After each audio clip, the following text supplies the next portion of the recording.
Okay, we're here with Margarita, who is an internship student with us at Fresno Adult School.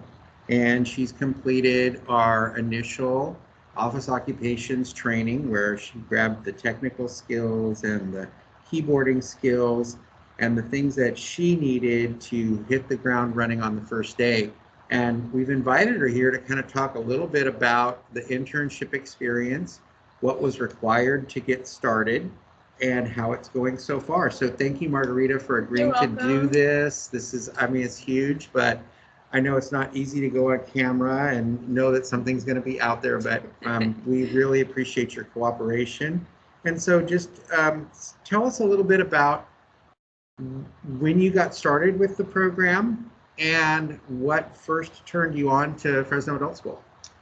Um, I had been looking into the office assistant position for a really long time. I actually have a couple of friends that work for Fresno Youth Fund, Oh, perfect. that do the para program. Ah, But as I was talking to them, they told me, Fresno Adult School offers an office assistant for Fresno Unified, and I was like, oh, I didn't know that. So, I did my research and I did come across it, and in the beginning it was a bit hard because I did work a full time, but I did it the class through COVID, some free time that I had, and I did the online classes, and it's so far it was a good class. I enjoyed it. You do learn a lot of stuff, that you thought you knew, but didn't necessarily know. yeah, what we find is that a lot of people, they sit down at the computer and they can kind of muddle their way through. But one of the things that we bring to it is you actually learn what things are called. So there's a lot of vocabulary that's involved. There's a lot of the exercises, the formal exercises where you're doing charts or you're, indent and spacing, all of those sorts of little detail things. Yeah, we can sit down at Word and we can type something and we can hit print, but there's a little bit more that goes into it on the backside. Yeah. And those are the things that you learn, and that's what kind of separates you.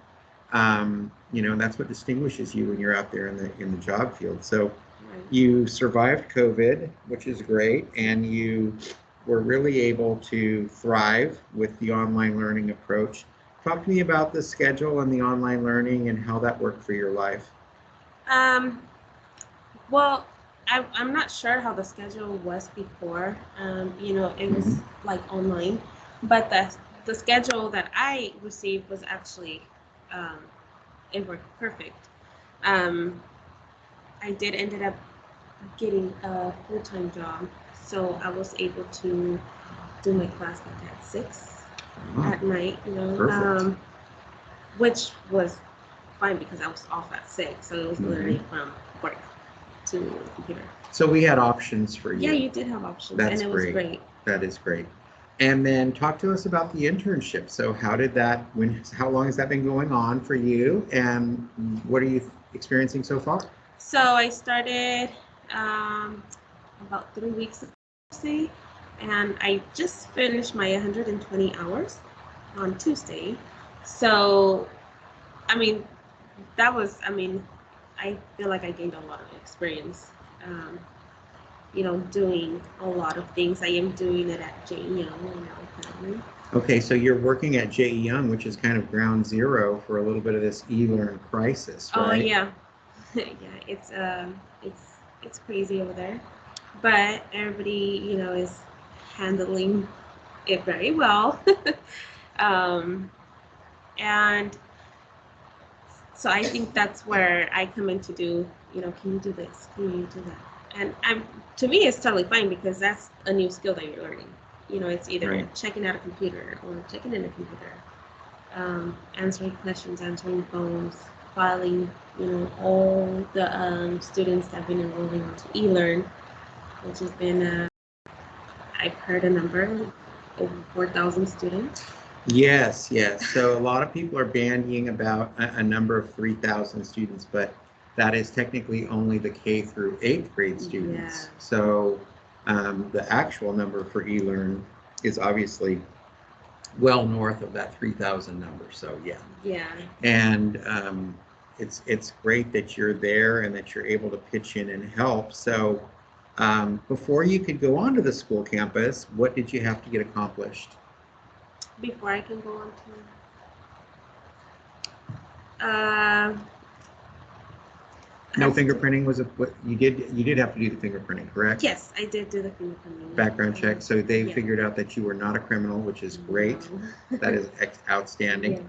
Yeah. But if you do happen to have a record, you won't be able to do an internship with Fresno Unified, but that does not preclude you from having the skills and from perhaps doing an internship somewhere else, right? So, I mean, that's an important thing to mention as well. And staff there at J.E. Young, they treated you just like any other employee? Oh, yeah. Yeah. Most of the time, they thought I was an employee there. Right.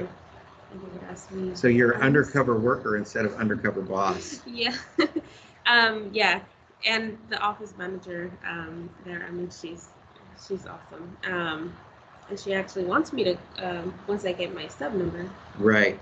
She wants to get her hooks into you. Of course she does. Of course she does.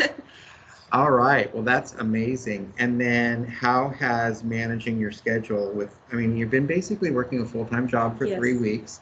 So I'm sure that was a little bit of an adjustment for you. It was.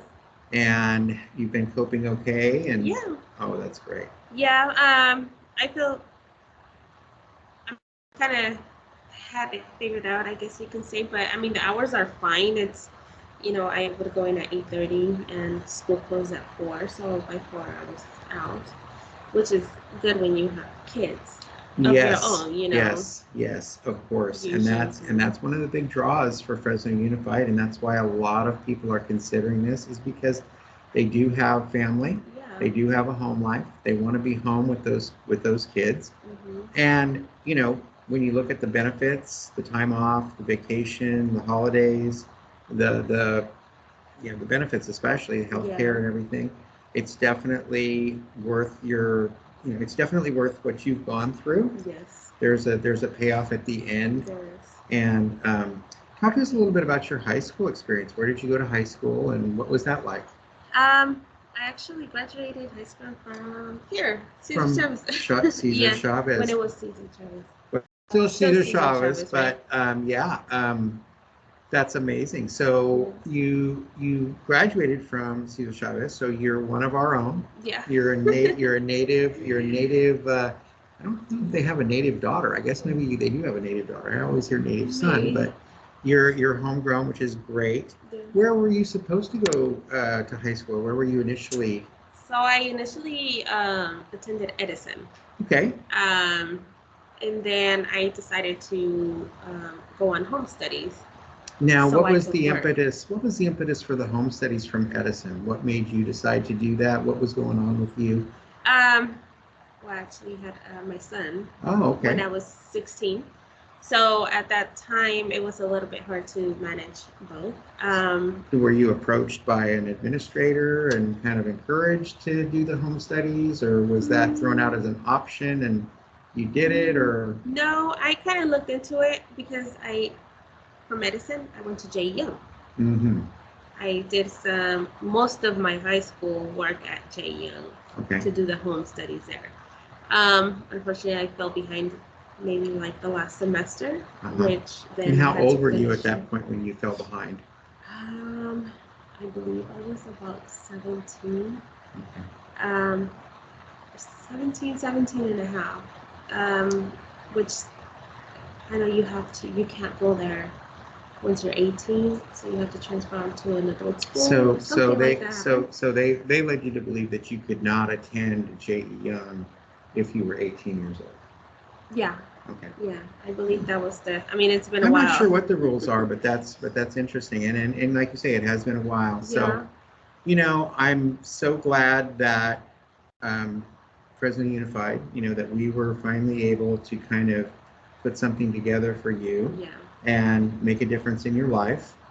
And I think that, what we have to understand is that your perspective and what you went through as a student, especially in our system, is something that is going to be so powerful for our students. You might not be working with students every day, Right. but imagine you're in that front office, and especially right with you at J.E. Young. Mm-hmm. You were right where those students are, not Right. that long ago. Exactly. Because you don't look like an old person to me, you look like a young person. So, I mean, that's a great perspective. Mm-hmm. You're going to have an empathy Right. for those students that really nobody else is going to be able to do that. No matter how kind they are, no matter how much they want to help, they're not going to have walked through those shoes. And that's what is really powerful. Right.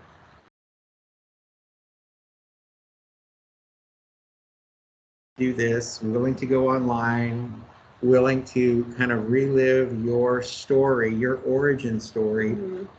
That's going to be so powerful to somebody else who might get to see this. Right. Right? Somebody right now that might be out there, they might be discouraged. They might, think I only have a GED, or, I wasn't able to graduate, and so, working at the DG that's my life, and it doesn't have to be that way. No, it doesn't. And you're proof of that, and you overcome all the obstacles, and so Yeah.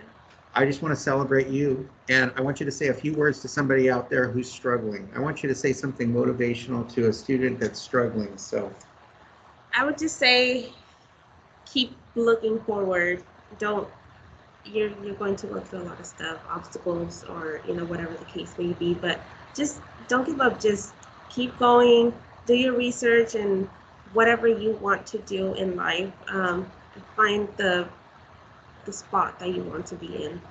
If you're not comfortable in the spot you are right now, then look for wherever you are comfortable.